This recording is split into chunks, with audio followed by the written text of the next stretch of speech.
Hey guys, it's Rich Boy J here, back again with another video, and this is going to be the Crait MOC build series. This thing is getting absolutely insane. You can see that there's a giant mountain behind me, and kind of the middle section is in a little bit of disarray. We've actually begun packing this thing up for the convention that we're going to be taking it to this upcoming week. It's going to be Comic Palooza in Houston, Texas. Obviously, the MOC is not finished in its entirety. I actually have quite a bit of like the door and the other mountain to finish up, but that's going to be something that's probably going to happen off stream, and then I'll update you guys on what it looks like at the convention. But all in all, I think things are looking really nice for this MOC. We've obviously done a ton of progress since the last time you guys have seen it, and I'm super excited to show it off. We got a lot done in the mountains, the door, the second turret that's going to be built, and also the resistance shuttle. I finally got that built in physical bricks. So without further ado, guys, let's jump right into it. And all right, guys, here is the MOC so far.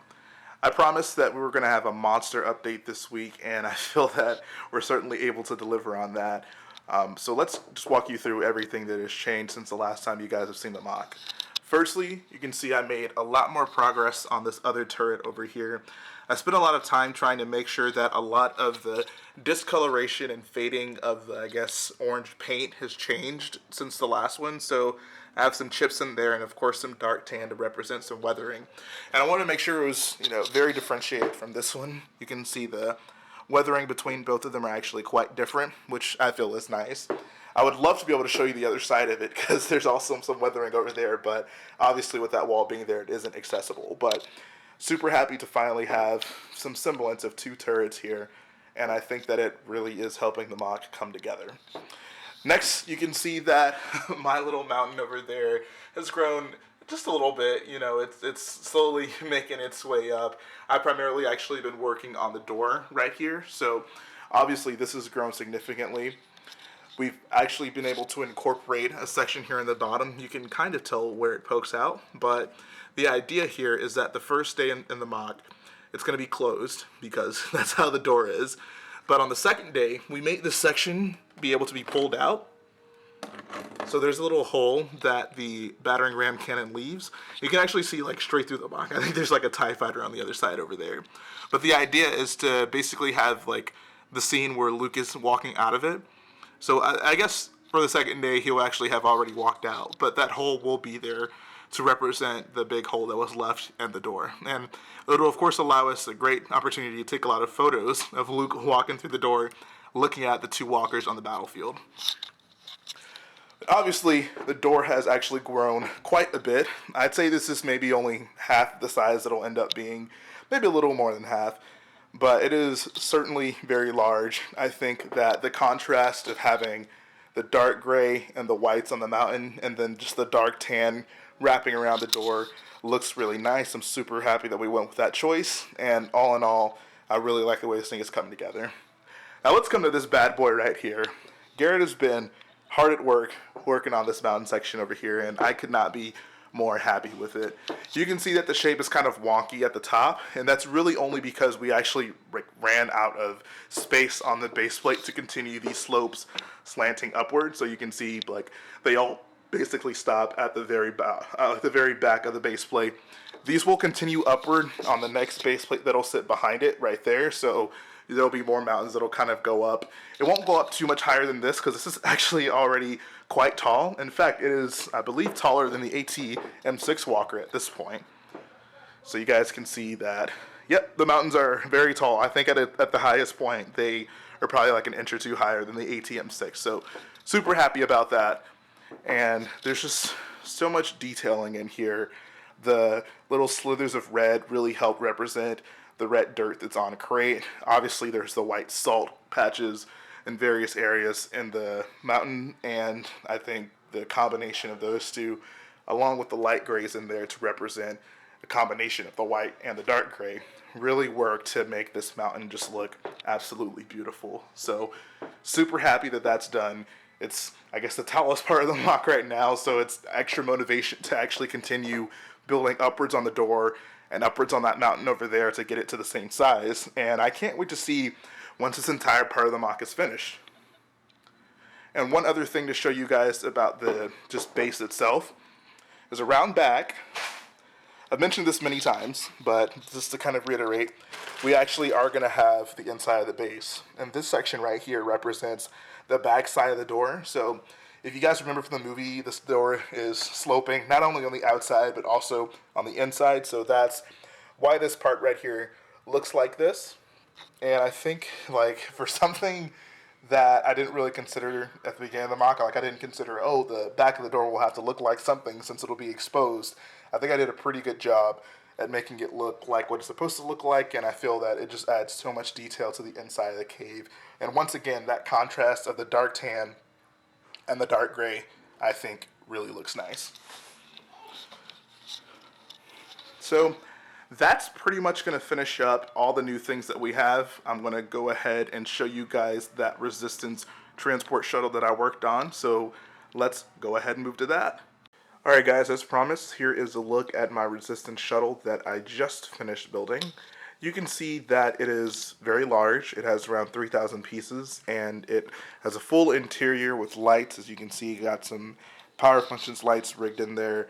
There's obviously no minifigs in it right now. We actually packed up all the minifigures for the convention coming up, but I did want to show this thing off to you guys before this gets packed up as well. So super happy with the way this thing came out. It honestly is much bigger than I thought it would be when I first started designing it, but once I started kind of getting some of the angles and stuff figured out, I realized, like, one, this was actually minifig scale, but also, like, it would just have to be this size in order for it to look good. Also got a door there that can go up and down, so that's pretty cool as well.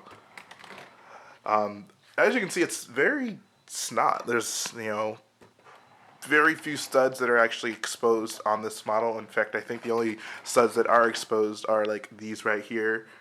And then it's kind of the same thing on the very bottom of it, and then I guess those two right there. But yeah, so a very smooth, sleek looking design, I think. It was very difficult to design this because it has such an interesting shape with interesting curves, especially on this front area right here. But I am actually super proud with what I was able to do with it.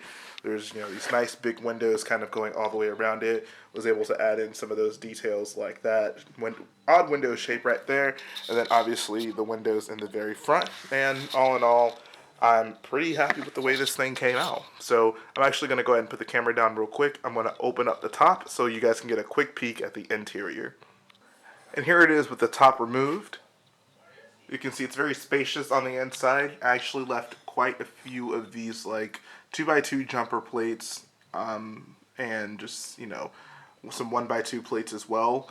So for the placement of minifigures, like I said, there's none in here right now. I had to pack all of them up, but I'm actually going to try to get a really cool picture with minifigures populating this entire thing, especially with, like, the pilots and then some seating areas over here, so I can replicate this picture and the visual, not even the visual dictionary, and the cross sections book. So super excited to be able to do that. But for now, this is a quick look at the interior of this ship.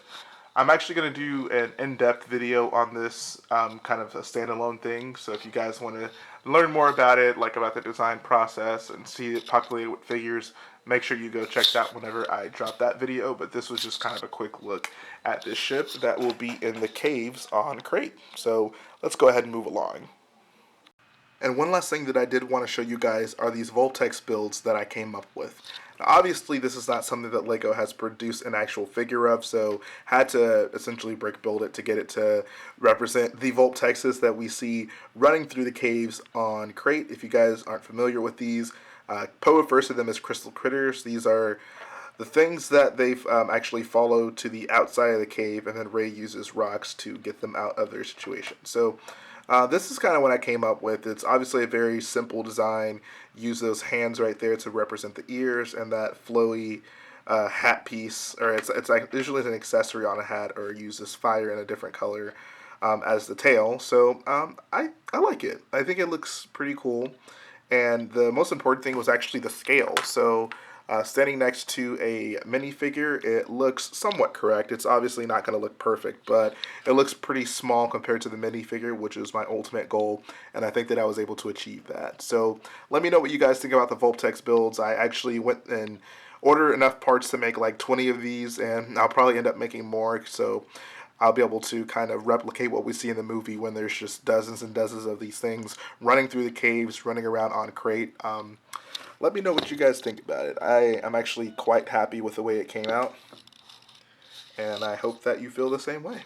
So let's go ahead and go to the exit of the video. Alright guys, it's going to finish up the update this week. I'm super stoked to finally be able to show this thing off to the general public at this convention this weekend. We've been working like crazy. We did 3 separate streams this week. We added some very special guests on, which was a very nice surprise. We had M&R Productions, Solid Brick Studios, Chris Productions as well, along with many other fans of the channel that we had on to just discuss Lego Star Wars while we built. So it was a great time. Thanks to all of the special guests we had on the streams. It really meant a lot that you guys would take time out of your day and come on and talk with us, and it was a great time, and we definitely want to do more of those special guest streams moving forward. But I got a lot of packing to do with this thing. I'm gonna try to get, as much of the door and the mountains finished up before this upcoming convention. So it's gonna be interesting, honestly. So it's not like really a high pressure situation. Like, I won't be super bummed out if I'm not able to get that mountain as high as this mountain over here and the door up as tall as it will be, just because I understand the MOC is not finished and we still have a lot more to do with the cave sections even behind these mountains that we have built up. But I'm going to try my hardest to get it to look, somewhat presentable, so it doesn't look so lopsided with that side being really tall and then that side being really short. So it's going to be quite a journey this upcoming week. I probably will try to pump out a few more videos since we're not going to have any live streams. I want to supplement that with some more videos. Like, I know I haven't done your questions answered in quite some time. Also, some other things I do want to do videos on, like the new sets that were recently revealed. So make sure you guys stay tuned for all of that. One final thing I do want to say, guys, is if you live in Houston or you're around the Houston area, make sure you come out to Comic Palooza this upcoming weekend. It's going to be a great time. We'll have our MOC there, obviously, and there's going to be some other members of my lug there displaying things, and I think it'll be a great time. Like, I always love to meet you guys, and if you ever wanted to see this giant walker in person or this giant MOC in person, this will be an opportune time if you're around the Houston area. So can't stay here much longer. I actually got to go get to building because we got a convention coming up. But as I always say, guys, if you like what I do, go ahead, support the video by hitting the like button, support the channel by hitting the subscribe button, and we'll be back again very soon with some more great content.